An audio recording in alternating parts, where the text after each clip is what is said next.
George Washington can easily be identified as the father of American intelligence gathering capabilities. He served as the founder and main consumer of information gathered by spies during the American Revolutionary War. So it stands to reason that he would have been able to influence where these rings were operating, who was in these rings, and where they would prove to be most useful to the cause of gaining victory over the British forces and gaining freedom from the British Crown. Now, New York City was an epicenter for intelligence gathering during the American Revolutionary War. It wasn't long before the Culper Spy Ring was in operation that the Continental Congress had called New York City home, essentially. That was the capital, if you will, of the colonies, as that was the seat of the Continental Congress. So when the British forced the Continental Congress out and to Philadelphia, there was a lot of information to be gathered within New York City itself.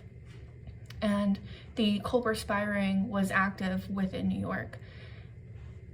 The Culper Spy Ring operated mostly in New York City and Setauket, New York. But they also had other spies that were in other colonies and other territories. So the main players of the Culper Spy Ring were Benjamin Talmadge, Abraham Woodhull, Anna Smith Strong, Caleb Brewster, Robert Townsend, and of course General George Washington himself. He was the ringleader. Now, Abraham Woodhull would go by the moniker of Samuel Culper, and as he recruited Robert Townsend would go by Samuel Culper Jr. It's where the spy ring got its name. So the Culper Spy Ring was able to obtain a great deal of information regarding British troop size, plans, movements, and to transmit that to George Washington in a variety of ways. There was a code that was established by Washington and Benjamin Talmadge, who served as one of the main officers of the Culper Spy Ring, so that when written messages were being transported between the spies, they weren't so easily made out as spies if they had been caught by British forces. But that wasn't the only code that was used. Anna Smith Strong had used her clothesline and her laundry to alert other members of the ring when there was information or messages that needed to get to George Washington. It was imperative that these spies were operating in New York, seeing as the British had forced out the Continental Congress and were putting great pressure on American forces. So the British were hot on the tails of the colonists, the American forces, trying to once again take Philadelphia as they did New York.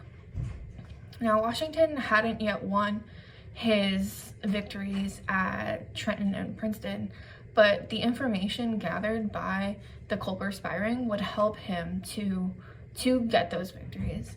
Now, it wasn't only clandestine activities and spies and spy rings that would lead to the American victory, but rather a whole slew of things that came into play. The victories gave morale to troops, and the spy rings were able to give very important information up the chain of command, and that was essential. So no one person or group of people was responsible for the victory, but rather George Washington was able to incorporate all of these things to help the colonies gain victory, and therefore their independence from the British Crown.